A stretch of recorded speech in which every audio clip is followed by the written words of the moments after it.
میں صبح صبح کام کی تلاش میں نکل کر مزدوروں کے چوک پر جا بیٹھا۔ میں خدا سے دعا کر رہا تھا کہ کوئی اچھا گاہک مل جائے جو کم سے کم مجھ کو 1 ہفتے کے لیے دہاڑی پر رکھ لے۔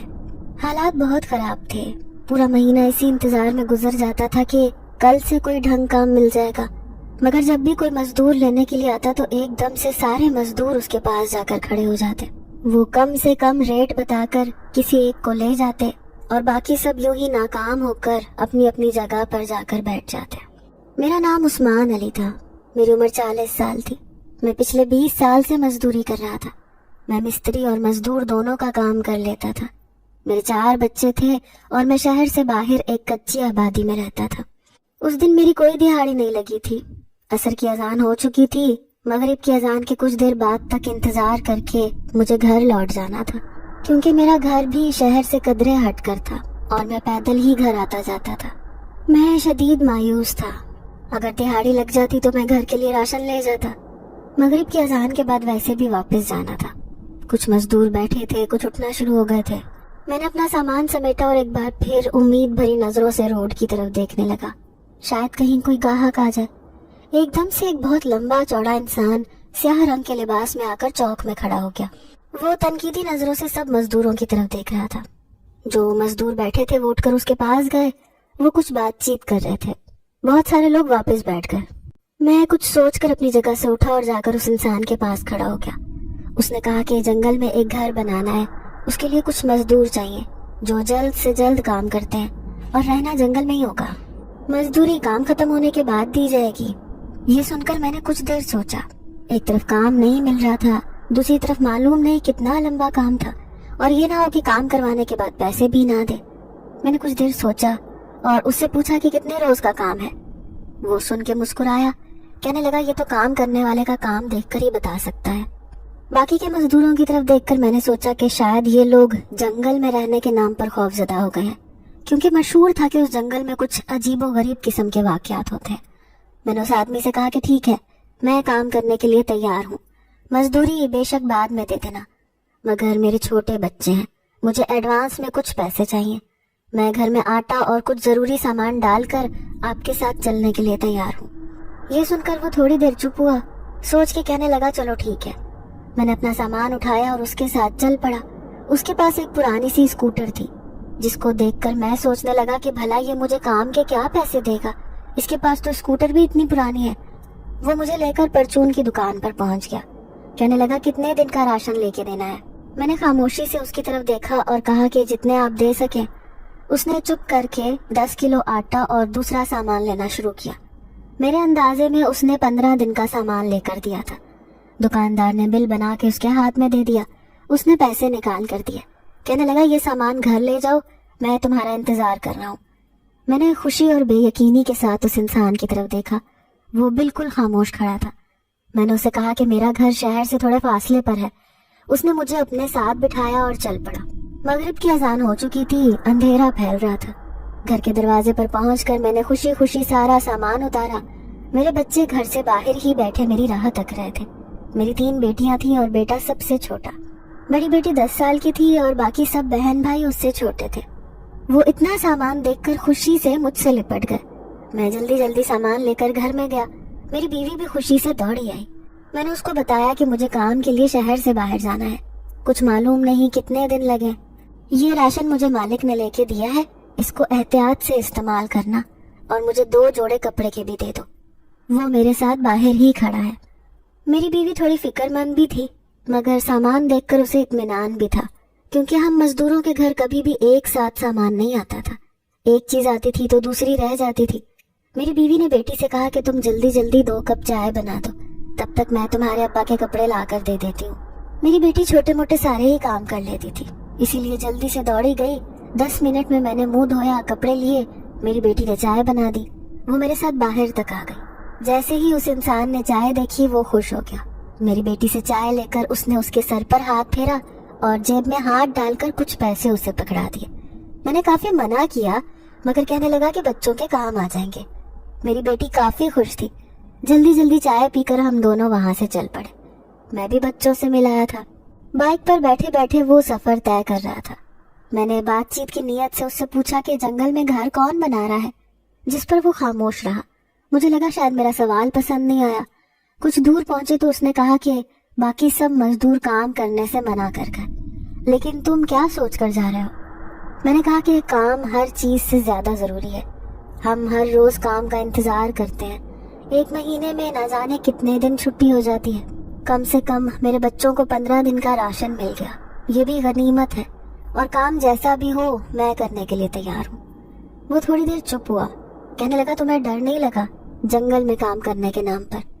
میں نے کہا جب انسان مجبور ہو تو اس کو ایسی باتیں سن کر ڈرنا نہیں چاہیے، ویسے بھی اگر جنگل خطرناک ہوتا تو آپ وہاں گھر نہیں بنا رہے ہوتے۔ یہ سن کر وہ ہنس پڑا، مجھے اس کی ہنسی کافی عجیب لگی۔ کہنے لگا سوچ لو، اگر کام شروع کر دیا تو پورے کیے بنا واپس نہیں جانے دیں گے۔ میں بھی ہنس پڑا، میں نے کہا اللہ مالک ہے، اگر نصیب میں ہے تو ضرور پورا کروں گا انشاءاللہ۔ یہ سن کر وہ خاموش ہو گیا۔ ہم جنگل کے بیچوں بیچ جا رہے تھے، وہاں پر کچی پکی سڑک بنی ہوئی تھی۔ بچپن میں 1-2 بار ابو کے ساتھ یہاں سے لکڑیاں کاٹنے آیا تھا، کیونکہ پہلے ہم قریب ہی جھونپڑی میں رہتے تھے۔ میرے ابو بھی غریب مزدور ہی تھے جو کافی کم عمری میں ہی فوت ہو گئے تھے، جس کے بعد میری ماں نے لوگوں کے گھروں میں برتن دھو کر ہم بہن بھائیوں کو پروان چڑھایا تھا۔ جب میں بڑا ہوا تو تھوڑے بہت پیسے جمع کر کے کچی آبادی میں ایک چھوٹا موٹا گھر بنا لیا، جس سے مجھے کافی سہارا تھا، کیونکہ میں دیکھتا تھا کہ کرائے کے گھر میں رہنے والوں کا کیا حشر تھا اس مہنگائی کے زمانے میں۔ میں اپنی سوچوں میں گم سفر کیے جا رہا تھا۔ کافی اندر جا کر اس انسان نے بائک روک دی۔ میں نے چونک کر دیکھا تو سامنے ایک پرانا سا گھر تھا۔ حیرت کی بات یہ تھی کہ وہاں پر پیلے بلب بھی جل رہے تھے۔ جنگل کے بیچوں بیچ میں لائٹ کا ہونا میرے لیے حیران کن تھا۔ گھر کافی بڑا تھا، لکڑی کا گیٹ لگا ہوا تھا۔ وہ مجھے اپنے ساتھ لے کر اندر چلا گیا۔ اندر ہر طرف خاموشی تھی۔ اس نے مجھے ایک کمرے میں بٹھایا جہاں پر ٹیبل اور کرسیاں رکھی تھی۔ گھر کافی سلیقے سے ہلکا پھلکا سجا ہوا تھا۔ وہ مجھے کہنے لگا تم یہاں بیٹھو، میں مالکن سے مل کے آتا ہوں۔ میں چپ چاپ جا کے ایک کرسی پر بیٹھ گیا۔ تھوڑی ہی دیر میں وہ کھانا لے کے آ گیا، جس پر مجھے احساس ہوا کہ میں صبح سے بھوکا تھا۔ میں نے احسان مندی سے اس کی طرف دیکھا۔ وہ مسکرا کر کہنے لگا دوست پریشان مت ہو، ہاتھ دھو کر کھانا کھاؤ، پھر تمہیں کام کے بارے میں بتاتے ہیں۔ میں اس کی بتائی ہوئی جگہ جا کر ہاتھ دھو کر آ گیا۔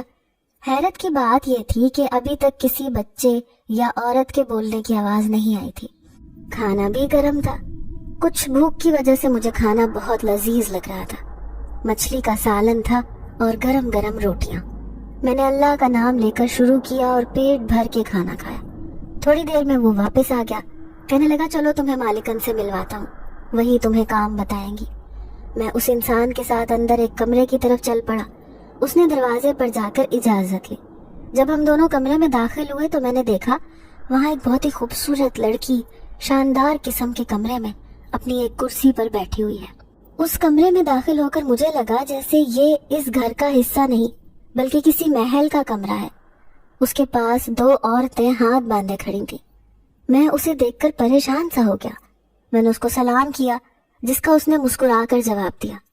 اس نے میری طرف دیکھ کر پوچھا عثمان علی، تم یہ کام کر لو گے؟ تمہیں ایک عمارت بنانی ہے، لیکن وہ ساری کی ساری میری مرضی کی ہوگی۔ تمہیں جتنا سامان چاہیے، جتنی مدد چاہیے بتاتے رہنا، لیکن وہ اس دنیا کی خوبصورت ترین عمارت ہونی چاہیے۔ میں یہ سن کر تھوڑا پریشان ہو گیا، کیونکہ میں اکیلا انسان تھا۔ مجھے لگا تھا شاید کوئی چھوٹا موٹا کمرہ یا گھر بنانا ہوگا، مگر میری تو آنکھیں کھلی کی کھلی رہ گئی جب میں نے اس لڑکی کے منہ سے سنا کہ مجھے کوئی عمارت بنانی ہے۔ میں پریشانی سے اس لڑکی کی طرف اور اس انسان کی طرف دیکھ رہا تھا جو مجھے یہاں لے کر آیا تھا۔ وہ لڑکی مجھے خاموش دیکھ کے ہنس پڑی، کہنے لگی تمہیں پریشان ہونے کی ضرورت نہیں ہے، تم جو سوچ رہے ہو تو تمہیں کام کرنے کے لیے مددگار دے دیے جائیں گے۔ میں نے کہا جی بہتر، آپ مجھے کام سمجھا دیں۔ اس نے اپنی ملازمہ سے کہا کہ وہ نقشہ لے کر آؤ جو ہم نے تیار کیا ہے۔ ملازمہ نے ادب سے کہا جی شہزادی صاحبہ۔ میں یہ سن کر حیران ہوا کہ یہ لڑکی شہزادی ہے۔ میرے ذہن میں سوال تھا کہ آخر کہاں کی شہزادی ہے اور اس ویران جنگل میں اس مکان میں کیا کر رہی ہے۔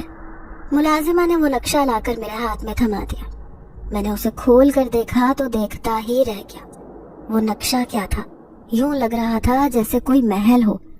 میں نے وہ تصویر دیکھ کر حیرت سے شہزادی کی طرف دیکھا اور کہا، محترمہ شہزادی صاحبہ، یہ تو بہت باریکی اور نفاست کا کام ہے، میں اکیلا کیسے کر پاؤں گا، اور نہ جانے یہ کب مکمل ہو۔ اس پر وہ مسکرائی، کہنے لگی، سب ہو جائے گا، تمہیں صرف یہ خیال رکھنا ہے کہ جو عمارت تم بناؤ دوبارہ تم ایسی کوئی بھی عمارت نہیں بناؤ گے، اور نہ ہی کسی شخص سے اس بارے میں ذکر کرو گے، بدلے میں تمہیں اتنا دیا جائے گا کہ تم سوچ بھی نہیں سکتے۔ میں یہ سن کر خاموش ہو گیا۔ مجھے وہاں بہت کچھ عجیب لگ رہا تھا۔ مجھے اپنے بچپن کی سنی ہوئی طرح طرح کی کہانیاں یاد آ رہی تھی جو اکثر ہم دادی ہمارے بچوں کو سنایا کرتی تھی جب ہم اس جنگل کے قریب ہی جھونپڑی میں رہتے تھے۔ مجھے تھوڑا تھوڑا خوف محسوس ہو رہا تھا، مگر ان لوگوں کا رویہ اتنا اچھا تھا، میں اپنے ذہن کو جھٹک رہا تھا کہ کچھ بھی غلط نہ سوچوں۔ اس نے مجھے بہت ساری باتیں سمجھائیں جن کا میں جواب دیتا رہا۔ میں نے دل ہی دل میں اللہ سے دعا مانگی، یا اللہ، یہ لڑکی جیسا چاہ رہی ہے میں ویسا ہی کام کر سکوں، کیونکہ میں تو اپنے بچوں کو بھی تیرے ہی آسرے پر چھوڑ کر آیا ہوں۔ کچھ دیر بعد اس نے مجھ سے کہا کہ اب تم جا کر آرام کرو، صبح ہوتے ہی تمہیں کام شروع کرنا ہے۔ وہ انسان مجھے اپنے ساتھ لے کر باہر کی طرف چل دیا۔ اس بار اس نے مجھے ایک کمرے میں لا کر چھوڑا جہاں ضرورت کی ہر چیز تھی، اور مجھے تاکید کی کہ تمہیں باہر جانے کی ضرورت نہیں ہے، اگر تمہیں کسی چیز کی ضرورت ہو تو میز پر رکھی ہوئی گھنٹی کو بجا دینا۔ میں نے سر ہلا دیا۔ اتنا عالی شان کمرہ دیکھ کر میں دل ہی دل میں خوش تھا۔ سوچ رہا تھا کہاں میں جھونپڑی میں رہنے والا اور پھر ایک ٹوٹے پھوٹے سے مکان میں رہنے والا، اور کہاں یہ اتنا آرام دہ کمرہ، مجھے بھلا اور کیا چاہیے ہوگا۔ یہ سوچ کر میں بستر پر آرام سے لیٹ گیا۔ تھوڑی ہی دیر میں صبح کے بارے میں سوچتے سوچتے سو گیا۔ صبح فجر کی اذان کے وقت خود بخود میری آنکھ کھل گئی، کیونکہ برسوں سے میرا یہی معمول تھا۔ میں اٹھ کر کمرے میں بنے واش روم میں گیا، وضو کیا اور کمرے میں واپس آ کے جائے نماز ڈھونڈ ہی رہا تھا کہ دروازے پر دستک ہوئی، اور وہی انسان جس کا ابھی تک مجھے نام بھی معلوم نہیں تھا ہاتھ میں جائے نماز پکڑ کر کمرے میں داخل ہوا۔ کہنے لگا، معذرت، ہمیں معلوم نہیں تھا کہ تم باقاعدگی سے نماز پڑھتے ہو۔ میں دل ہی دل میں شرمندہ تھا، کیونکہ کام کے اوقات میں اکثر مالک سخت ملتے تھے اور میں خود بھی کوشش نہیں کرتا تھا کہ کہیں وہ ناراض نہ ہو جائے۔ ہاں، صبح کی نماز میں ہمیشہ پڑھ کے ہی گھر سے نکلتا تھا۔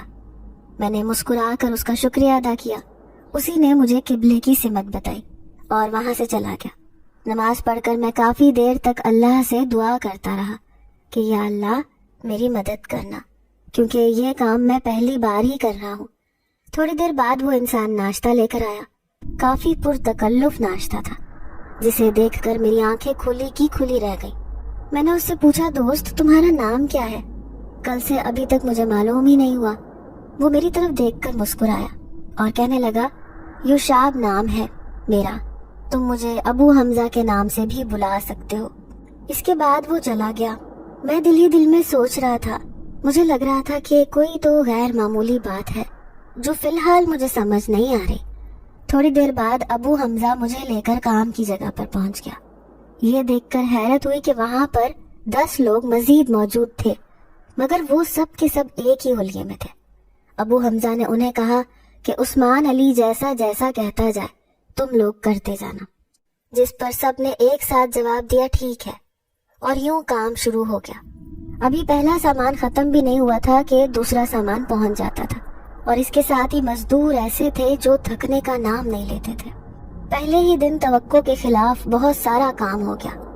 میں تو کچھ مایوسی محسوس کر کے آیا تھا، مگر یہاں تو معاملہ ہی عجیب تھا۔ بہترین کھانا مل رہا تھا ہر روز۔ یوں ہی 15 دن ہونے والے تھے کہ مجھے گھر کی یاد ستائی۔ میں نے سوچا معلوم نہیں بچے کیسے ہوں گے، معلوم نہیں ان کے پاس سامان موجود ہے یا ختم ہو گیا۔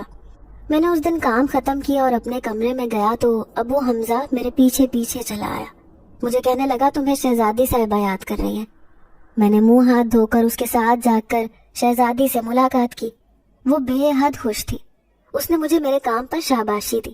کہنے لگی، مجھے معلوم ہوا ہے کہ تم بیوی بچوں کے لیے پریشان ہو۔ میں نے کہا کہ جی میں سوچ رہا ہوں، اتنے دن ہو گئے، معلوم نہیں وہاں کیا صورتحال ہے۔ تو شہزادی کہنے لگی کہ تم ایسا کرو کہ ایک روز کی چھٹی لے کر اپنے گھر سے ہو کر آ جاؤ۔ یہ سن کر میرا چہرہ خوشی سے کھل اٹھا۔ پھر اس نے ایک پوٹلی میری طرف بڑھائی، میں نے جھجک کر وہ پوٹلی اس سے لے لی۔ جب کھول کر دیکھا تو اس میں سونے کے سکے تھے۔ یہ دیکھ کر میرا منہ کھلے کا کھلا رہ گیا۔ میں نے کہا شہزادی صاحبہ یہ سونے کے سکے ہیں، میں ان کا کیا کروں گا؟ تو وہ ہنسنے لگی، کہنے لگی یہ تمہارا انعام ہے، تمہاری مرضی، تم ان سے جو بھی مرضی کرو، اور جتنا اچھا اور بہترین کام کرو گے اتنا ہی انعام تمہیں بہترین ملے گا۔ میں نے اس کا بہت شکریہ ادا کیا اور خوشی خوشی اپنے کمرے میں پہنچا۔ ابو حمزہ نے کہا کہ تھوڑی دیر میں تمہیں تمہارے گھر چھوڑ آؤں گا۔ ذرا دیر بعد ہم دونوں ابو حمزہ کی بائک پر بیٹھ کر شہر کی طرف چل پڑے۔ میرے پاس وہ سکے تھے۔ میرے ذہن میں مستقبل کے بہت سارے خواب تھے۔ میرا بھی خوبصورت گھر ہوگا، میرے بچے بھی اسکول میں پڑھیں گے۔ ابو حمزہ مجھے گھر سے تھوڑی دور اتار کر واپس چلا گیا۔ میں خوشی خوشی اپنے گھر پہنچا۔ میری بیوی بچے مجھے دیکھ کر بہت زیادہ خوش ہو گئے۔ اگلے روز شام کو مجھے واپس جانا تھا۔ گھر میں ابھی تک راشن پانی موجود تھا۔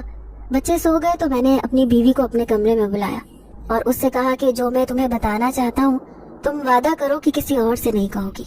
وہ خدا کی بندی کہنے لگی آپ فکر نہ کریں، میں کسی سے کچھ نہیں کہوں گی۔ تب میں نے شہزادی کے دیے ہوئے سکوں کی پوٹلی نکال کر اپنی بیوی کے ہاتھ پر رکھ دی۔ وہ سونے کے سکے دیکھ کر نہایت حیران ہوئی، کہنے لگی یہ تو سونے کے سکے لگ رہے ہیں، یہ آپ کو کہاں سے ملے؟ میں نے کہا جن کے ہاں کام کر رہا ہوں انہوں نے انعام دیا ہے۔ اب مسئلہ یہ ہے کہ یہ سکے میرے پاس آنے تک تم محفوظ رکھو گی۔ انشاءاللہ جب یہ کام مکمل کر کے لوٹوں گا تو تمہارے لیے اور اپنے بچوں کے لیے ہر وہ چیز کروں گا جو کبھی میں نے خواب میں بھی نہیں سوچا۔ وہ بہت خوش ہو گئی اور ہم دونوں میاں بیوی اپنے مستقبل کا سوچتے ہوئے سو گئے۔ صبح اٹھ کر میں نے اپنا سب سے بہترین جوڑا پہنا اور صرف ایک سکہ لے کر صرافہ بازار چلا گیا۔ کافی دکانوں کا جائزہ لینے کے بعد میں نے ایک دکان پر وہ سکہ بیچ دیا۔ وہ صراف مجھے قدرے بہتر لگا۔ اس نے مجھ سے پوچھا کہ یہ سکہ کہاں سے آیا؟ تو میں نے کہا کہ میری والدہ نے اچھے وقتوں میں یہ چند سکے لے کر رکھے ہوئے تھے کہ بچوں کے کام آ جائیں گے۔ اس وقت مجھے روپوں کی اشد ضرورت ہے، اس لیے میں یہ سکے بیچ رہا ہوں۔ میں نے وہ سکہ بیچ کر اچھی خاصی رقم لی، پھر اپنے بچوں کے لیے سودا سلف لے کر اور کچھ پیسے نقد اپنی بیوی کے ہاتھ پر رکھ کر واپسی کی تیاری کر لی۔ مغرب کی کچھ دیر کے بعد دروازے پر دستک ہوئی۔ ابو حمزہ مجھے لینے آ چکا تھا۔ میں نے بیوی بچوں کو خدا حافظ کہا اور اس کے ساتھ جنگل کی طرف چل پڑا۔ میں دل میں ہر وقت خدا کا شکر ادا کرتا تھا کہ یا اللہ تو واقعی بے نیاز ہے۔ میں اپنے بچوں کے لیے کس قدر پریشان رہتا تھا اور ساری عمر کام کر کے بھی اتنا جمع نہیں کر پاتا کہ ان کی خواہشات پوری کر سکوں، مگر تو نے بیٹھے بٹھائے میری فریاد سن کر مجھ پر کرم کر دیا۔ شہزادی سے مل کر میں نے اس کا شکریہ ادا کیا اور اسے بتایا کہ میرے بیوی بچے آرام سے ہیں اور میں آنے والے دنوں کے لیے ان کو سب کچھ دے کر آیا ہوں۔ وہ بھی یہ جان کر خوش ہوئی۔ اگلی صبح سے پھر اس عمارت کا کام شروع ہو چکا تھا۔ کبھی کبھی مجھے ان کالے لباس والے مزدوروں سے بہت خوف آتا تھا۔ میں نے کبھی بھی ان کو بولتے ہوئے نہیں سنا، نہ ہی ان کے چہرے کی طرف دیکھنے کی ہمت ہوتی تھی۔ عمارت کا کافی حصہ بن چکا تھا۔ ایک روز کام کے دوران نہایت ہی تیز بارش ہونا شروع ہو گئی۔ میں بڑا پریشان ہوا کہ میری محنت پر بارش کا تیز پانی بہت برا اثر کرے گا۔ اسی وقت وہاں پر ابو حمزہ آ گیا۔ میں نے اسے کہا کہ دوست جلدی سے سارا سامان اٹھوا کر کسی خشک جگہ پر رکھواؤ۔ میری بات سن کر وہ ہنس پڑا۔ اس روز میں نے جو دیکھا مجھے اپنی آنکھوں پر یقین نہیں ہوا۔ ذرا سی دیر میں میری بنائی ہوئی عمارت کے اوپر بہت ہی بڑی چھتری نما چیز نمودار ہو گئی۔ بارش کی وجہ سے اندھیرا ہو رہا تھا۔ ایک دم جیسے ہی میری نظر ان مزدوروں پر پڑی تو میں نے دیکھا کہ ان کی آنکھوں کی جگہ صرف اور صرف سرخ رنگ کی روشنی چمک رہی ہے۔ ان کے قد ضرورت سے زیادہ لمبے ہو چکے ہیں۔ میں ان کے بیچ میں کھڑا ہوا یوں لگ رہا تھا کہ میں کوئی بچہ ہوں۔ میں شدید گھبرا گیا کہ اللہ یہ کیا ماجرا ہے۔ اس روز مجھے اس حقیقت کا یقین ہو گیا کہ میں انسانوں کے بیچ میں کام نہیں کر رہا، بلکہ یہ جنات کا پورا قبیلہ ہے، جو کچھ تو میرے سامنے ہے اور کچھ میری نظروں سے اوجھل۔ ابھی تک میں نے یہاں پر کسی بچے کو کھیلتے کودتے نہیں دیکھا تھا، لیکن آج بارش ہوتے ہی جنگل میں بہت سارے بچے پھیل گئے جو بارش میں کھیل رہے تھے۔ ہر طرف یوں آوازیں آ رہی تھی جیسے یہاں پر بہت ہی گنجان آبادی ہو۔ میں بہت خوفزدہ تھا، مگر حیران پریشان اپنی جگہ پر ساکت کھڑا تھا۔ اتنے میں وہاں پر شہزادی بھی آ گئی۔ اس نے جو سفید لباس پہنا ہوا تھا اس میں سے باقاعدہ روشنی نکل رہی تھی۔ اس کے ساتھ اس کی کنیزیں اور کچھ غلام بھی مؤدب کھڑے تھے۔ آہستہ آہستہ چلتے ہوئے وہ عمارت تک پہنچی اور بڑی دلچسپی سے دیکھ کر کہنے لگی، عثمان علی مجھے خوشی ہوگی اگر تم اس عمارت کو بالکل نقشے کی طرح بنا دو۔ میں چپ کھڑا تھا۔ وہ مجھے دیکھ کر کہنے لگی پریشان کیوں ہو؟ ابھی تک تمہیں معلوم نہیں ہوا تھا کہ تم ہم لوگوں کے بیچ میں کام کر رہے ہو؟ حالانکہ تم یہ سوچ بھی سکتے تھے کہ جنگل کے بیچوں بیچ اس قدر ویرانے میں اتنا عالی شان گھر بنانے کی ضرورت کس کو محسوس ہوئی ہوگی۔ یہ کہہ کر وہ ہنس پڑی۔ میں نے اسے دیکھ کر کہا کہ شہزادی صاحبہ میرے چھوٹے چھوٹے بچے ہیں جن کا میرے سوا اس دنیا میں کوئی نہیں ہے۔ مجھے خوف بس اس بات کا ہے کہ کل کو کوئی مجھے نقصان نہ پہنچائے۔ جس پر وہ کہنے لگی کہ تم اس وقت شہزادی زرتاش کے مہمان ہو، قبیلے کا کوئی بھی جن تمہیں نقصان نہیں پہنچا سکتا، بلکہ اگر تم ہمارے معیار پر پورے اترے تو زندگی بھر تمہاری اور ان جنات کی دوستی یوں ہی قائم رہے گی۔ جب کبھی تمہیں کسی چیز کی ضرورت ہو تم ہمیں آواز دے سکتے ہو، مگر بس اتنا خیال رکھنا ہے کہ دوسرے کسی انسان کو تم کبھی بھی ہمارے بارے میں نہیں بتاؤ گے، اور یہاں کا جو بھی معاملہ ہوگا اسے یہیں بھول جاؤ گے۔ میں نے اس سے وعدہ کر لیا کہ میری زبان ہمیشہ بند رہے گی۔ آج ان کے قبیلے کی عام دعوت تھی۔ مجھے بہت ہی شاندار ہال میں لے جایا گیا۔ یہاں پر طرح طرح کے کھانے بنے ہوئے تھے، خوبصورت بچے ادھر ادھر گھوم رہے تھے۔ میں ہر چیز کو نہایت غور سے دیکھ رہا تھا۔ ابو حمزہ نہایت خوشی کے ساتھ میرے ساتھ ساتھ گھوم رہا تھا۔ جنات کی تمام عورتیں اپنا چہرہ چھپائے ہوئے تھیں۔ ابو حمزہ نے مجھے بتایا کہ وہ بہت سالوں سے اس جنگل میں مقیم ہے۔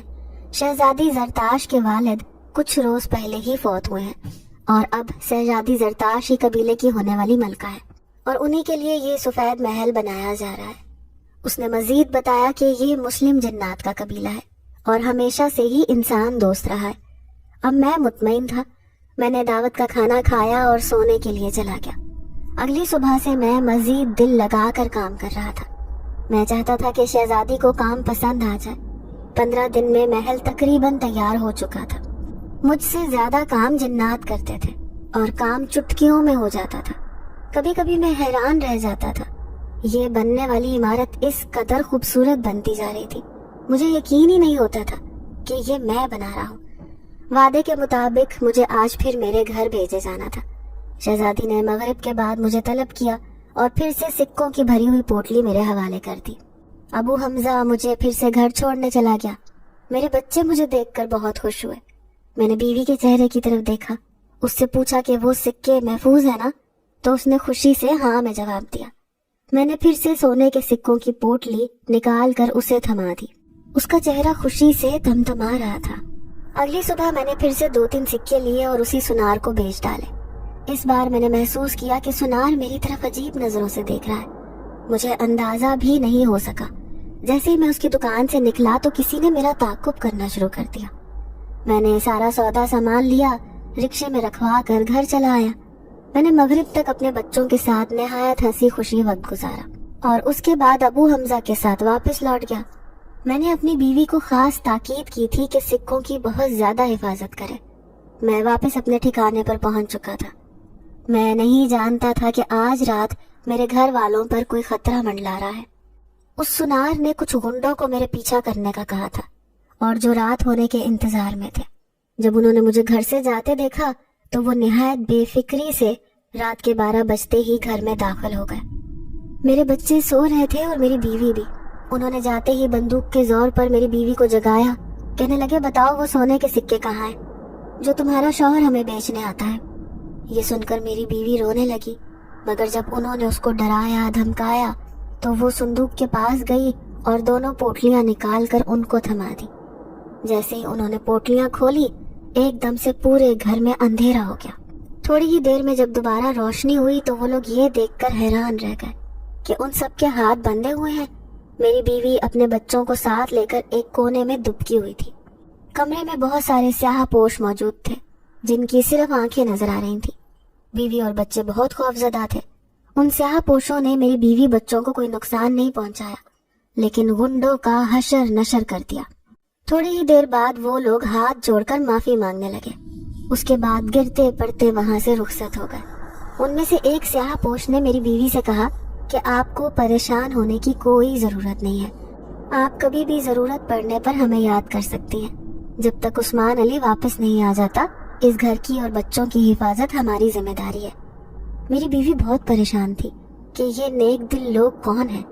انہوں نے سونے کے سکوں کی پوٹلی حفاظت کے ساتھ واپس کر دی اور ایک ایک کر کے گھر سے رخصت ہو گئے۔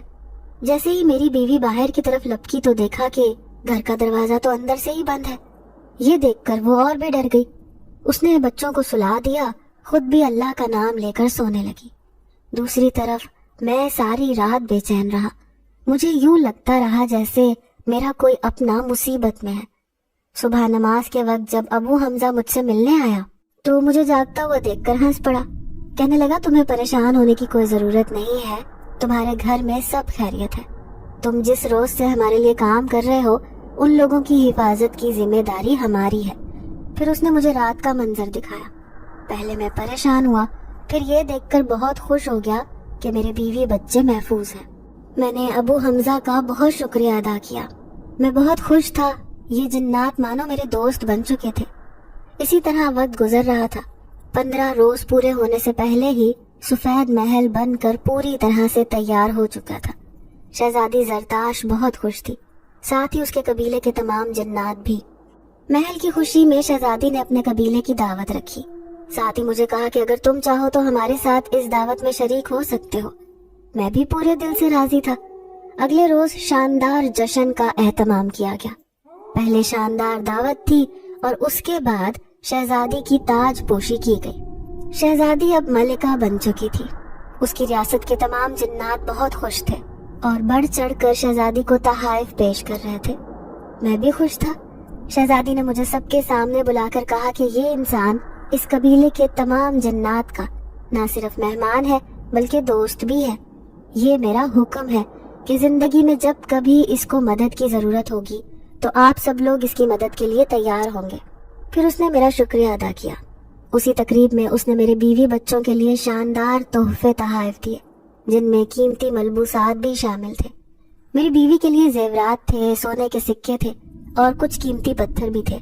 شہزادی کہنے لگی کہ تمہاری اور تمہارے بچوں کی آنے والی زندگی نہایت سکون سے گزر جائے گی۔ اس کے باوجود بھی اگر تمہیں کسی چیز کی ضرورت ہو تو وہ تم مانگ سکتے ہو۔ میں نے اس کا شکریہ ادا کیا اور کہنے لگا کہ آپ کا انعام میری توقع سے کہیں زیادہ ہے۔ میں بہت مشکور ہوں۔ مجھے بس انسانی دنیا میں آپ لوگوں کی مدد کی ضرورت رہے گی، کیونکہ انسان نہایت ناشکرے ہوتے ہیں۔ میری مال و دولت دیکھ کر بہت سارے لوگ میرے دشمن بن جائیں گے۔ میں نہیں چاہتا کہ میرے بیوی بچوں کو کوئی نقصان پہنچے۔ یہ سن کر اس نے اپنے جنات کو حکم دیا کہ وہ ہمیشہ میری حفاظت کریں گے۔ اب میرا کام یہاں پر ختم ہو چکا تھا۔ رات کے 12 بج رہے تھے۔ شہزادی نے نہایت عزت اور احترام کے ساتھ مجھے رخصت کیا۔ ابو حمزہ مجھے چھوڑنے کے لیے میرے ساتھ آیا تھا۔ میں اتنے دن ان لوگوں کے ساتھ رہا کہ مجھے واقعی ان سے انسیت سی پیدا ہو گئی تھی۔ میں وہاں سے آتے ہوئے بہت اداس تھا۔ میں نے اس سفید محل کو بہت حسرت کے ساتھ دیکھا۔ شاید میں اسے کبھی واپس دیکھنے والا نہیں تھا۔ جیسے ہی ہم لوگ دور گئے، میں نے پلٹ کر دیکھا تو جنگل میں گھپ اندھیرا تھا۔ وہ سفید محل میری نظروں سے اوجھل ہو چکا تھا۔ ابو حمزہ نے مجھے میرے دروازے پر چھوڑا۔ میں اس سے گلے ملا اور کہا شکریہ دوست، آج تمہاری وجہ سے میری ساری زندگی بدل گئی۔ وہ بھی بہت خوش دلی سے میرے ساتھ ملا۔ آج وہ واپس نہیں گیا بلکہ میرے دیکھتے ہی دیکھتے دھواں بن کر غائب ہو گیا۔ یہ سارا اہتمام صرف میری وجہ سے کیا جاتا تھا تاکہ میں ان سے خوفزدہ نہ ہو سکوں، ساتھ ہی کسی کو یہ شک نہ ہو کہ میں کسی معمولی انسان کے لیے کام نہیں کر رہا بلکہ جنات کے لیے محل تعمیر کر رہا ہوں۔ میں جب گھر پہنچا تو سبھی لوگ سو رہے تھے۔ میں نے دروازے پر دستک دی۔ تھوڑی دیر بعد ہی میری بیوی کی گھبرائی ہوئی آواز سنائی دی، کون ہے؟ لیکن جب میں نے اسے کہا کہ دروازہ کھولو، میں ہوں عثمان علی، تو اس نے جلدی سے دروازہ کھول دیا۔ مجھے سامنے دیکھ کر گھبرا کر رونے لگی۔ میں نے اسے اپنے ساتھ لگا لیا۔ وہ مجھے ساری رودات سنا رہی تھی جو چند دن پہلے اس کے ساتھ ہوئی تھی۔ میں نے اسے چپ کروایا، کمرے میں لے آیا۔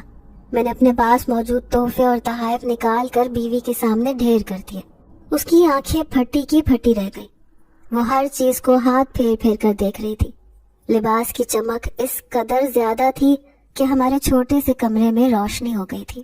اب اس نے میری طرف دیکھتے ہوئے پوچھا، سچ سچ بتائیں آپ کہاں کام کرتے ہیں؟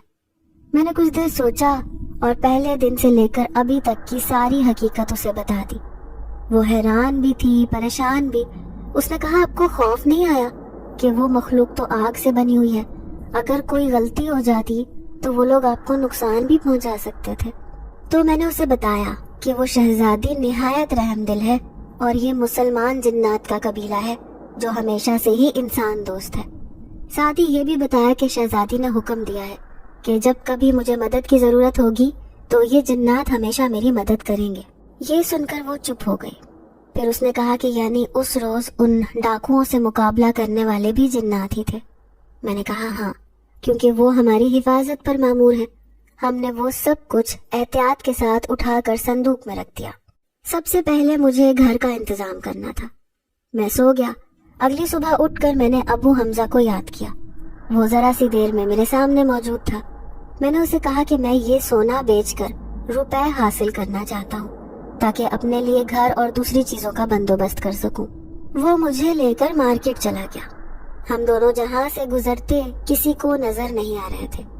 کچھ دیر بعد ہم ایک سنار کے پاس پہنچ گئے۔ اس کے ساتھ سونے کا لین دین ہوا۔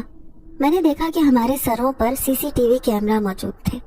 میں نے ڈرتے ڈرتے اسکرین کی طرف دیکھا تو یہ دیکھ کر ہنسی آ گئی کہ میں اور ابو حمزہ تو نظر ہی نہیں آ رہے تھے، جبکہ سنار ہنس ہنس کر باتیں کر رہا تھا۔ اگر کوئی بعد میں دیکھتا بھی تو اس کو یہی لگتا کہ شاید سنار ہوا سے باتیں کر رہا ہے۔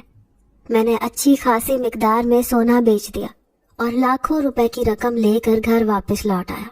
میں نے اپنی بیوی سے کہا کہ میرا دوست میرے ساتھ ہے، کھانے کا انتظام کرو۔ زندگی میں شاید پہلی بار میرے دسترخوان پر خدا کی ہر نعمت موجود تھی۔ میں نہایت خوش تھا۔ مجھے اپنے بچوں کے چہرے کی ہنسی دلی سکون دے رہی تھی۔ کھانا کھا کر ہم دونوں ایک پوش علاقے میں چلے گئے۔ یہاں اسٹیٹ ایجنٹ کے ساتھ بھی یہی کارروائی ہوئی۔ ہم کسی اور کو نظر نہیں آ رہے تھے۔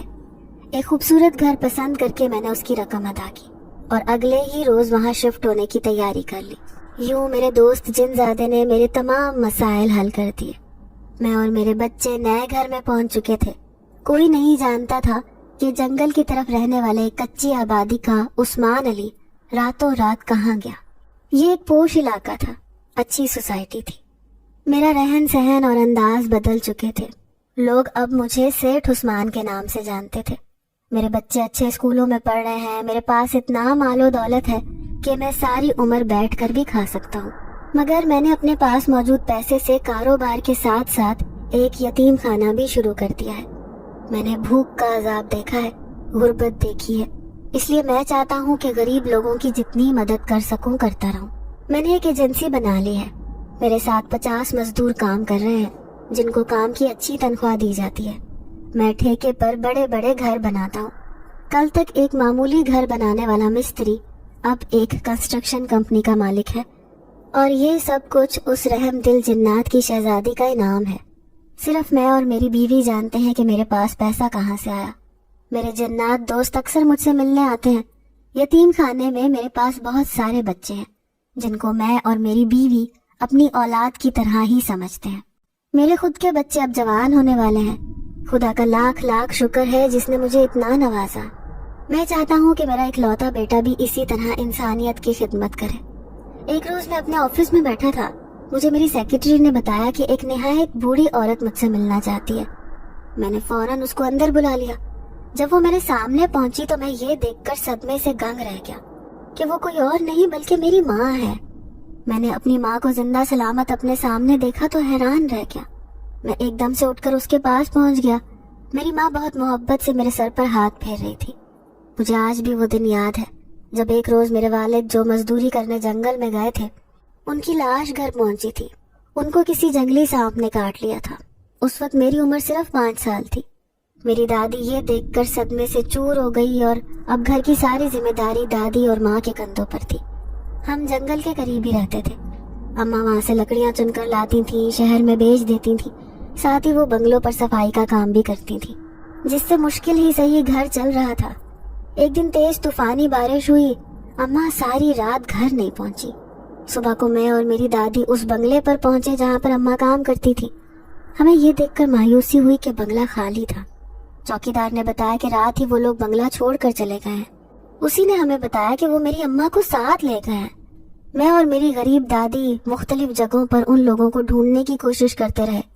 چند دن بعد پولیس والوں نے میری اماں کے کپڑے اور کچھ چیزیں لا کر میری دادی کو دی۔ اور کہا کہ ایک لاوارث لاش ملی تھی جس کی حالت بہت خراب تھی، وہ لاش دفنا دی گئی ہے اور یہ سامان دیکھ کر شناخت کر لو۔ مجھ سے بڑی 2 بہنیں اور دادی اور میں، ہم چاروں لوگ یہ دیکھ کر بہت زیادہ روئے پیٹے، کیونکہ وہ کپڑے واقعی اماں کے تھے۔ جس دن وہ کام پر گئی تھی یہی سوٹ پہن کر گئی تھی، لیکن ہم غریب لوگ اب کچھ بھی نہیں کر سکتے تھے۔ یوں میرا باپ اور میری ماں دونوں اس دنیا سے رخصت ہو چکے تھے۔ دادی جب تک زندہ رہی ہمیں ماں کی کمی محسوس نہیں ہونے دی۔ وہ پرانا سا گھر بھی میں نے محنت مزدوری کر کے بنایا تھا۔ بہنوں کی شادی کر دی، پھر دادی بھی فوت ہو گئی۔ جاتے جاتے سکینہ سے میری شادی کروا گئی، اور آج اتنے سالوں بعد میری ماں میرے سامنے بیٹھی تھی۔ میں بچوں کی طرح رو رہا تھا۔ میں نے اپنی ماں کا ہاتھ پکڑ کے کہا کہ امی آپ کہاں چلی گئی تھی؟ میں نے آپ کو کتنا ڈھونڈا۔ یہ سن کر میری ماں بھی روتی رہی۔ پھر میں نے پوچھا کہ اتنے سال تک آپ کہاں تھی؟ تو اماں نے روتے ہوئے مجھے اپنے بارے میں بتانا شروع کیا کہ جن لوگوں کے گھر میں کام کرتی تھی وہ لوگ انسانوں کو مار کر ان کے اعضاء بیچ دیتے تھے۔ انہوں نے مجھے بھی اسی نیت سے کام دیا تھا۔ پھر ایک روز جب وہ مجھے مار کر میری لاش سے قیمتی اعضاء نکالنے والے تھے تو میں نے ان کی باتیں سن لی۔ میں نے جب وہاں سے بھاگنا چاہا تو ان لوگوں کی نظر مجھ پر پڑ گئی۔ انہوں نے مجھے قید کر دیا اور پھر راتوں رات وہاں سے فرار ہو گئے۔ وہ مجھے لے کر پہاڑی علاقوں کی طرف چلے گئے۔ چند پولیس والے بھی ان کے ساتھ ملے ہوئے تھے، جن کو انہوں نے میرے کپڑے اور دوسرا سامان دے کر کہا کہ کسی بھی لاوارث لاش کو دکھا کر میرے گھر والوں سے یہ کہہ دیا جائے کہ میں اب زندہ نہیں رہی۔ وہ لوگ اس بار پہاڑی علاقوں کی طرف لے کر جا رہے تھے۔ یہاں پر انہوں نے معصوم اور سادہ لوح انسانوں کو شہر میں اچھی نوکری دینے کا کہہ کر ورگلانا شروع کر دیا۔ وہ ان لوگوں کو مار کر ان کے اعضاء نہیں نکالتے تھے، بلکہ اب وہ ان کو زندہ ہی دوسرے ملکوں میں نوکری کے نام پر بھیج دیتے تھے۔ انہوں نے مجھے اسی مقصد کے لیے رکھا ہوا تھا کہ میں لوگوں کے سامنے ان کی تعریفیں کروں اور بتاؤں کہ یہ لوگ نہایت رحم دل ہیں اور ان کا ایک ادارہ ہے جو غریبوں کی مدد کرنے کے لیے بنایا گیا ہے۔ ایک روز موقع پا کر میں وہاں سے بھاگ نکلی۔ میں جنگل میں بھاگتی چلی جا رہی تھی کہ اچانک ہی میرے سامنے کچھ روشنیاں نمودار ہوئی۔ میں رات کے اندھیرے میں اندھا دھند سفر کر کے نہ جانے کہاں سے کہاں پہنچ چکی تھی۔ پتھروں اور درختوں کی وجہ سے میں بری طرح زخمی تھی۔ جیسے ہی میں نے اپنے سامنے لوگوں کے بولنے کی آواز سنی اور ان کے سائے دیکھے تو میں زور زور سے مدد کے لیے چلانے لگی۔ جب تک وہ لوگ مجھ تک پہنچے میں گر کر بے ہوش ہو چکی تھی۔ صبح جب میری آنکھ کھلی تو مجھے معلوم ہوا کہ یہ کچھ قبائلی ہیں۔ میرے سر پر گہری چوٹ لگی تھی۔ کچھ عرصہ تو مجھے یاد ہی نہیں رہا کہ میں کون ہوں۔ پھر جب مجھے یاد آیا تو میں نے ان لوگوں کو اپنے بارے میں بتایا۔ جب میں تھوڑی ٹھیک ہوئی تو مجھے محسوس ہوا کہ یہ لوگ کچھ عجیب سے ہیں، اور پھر ایک دن مجھے معلوم ہوا کہ یہ لوگ انسان نہیں ہیں بلکہ جنات ہیں۔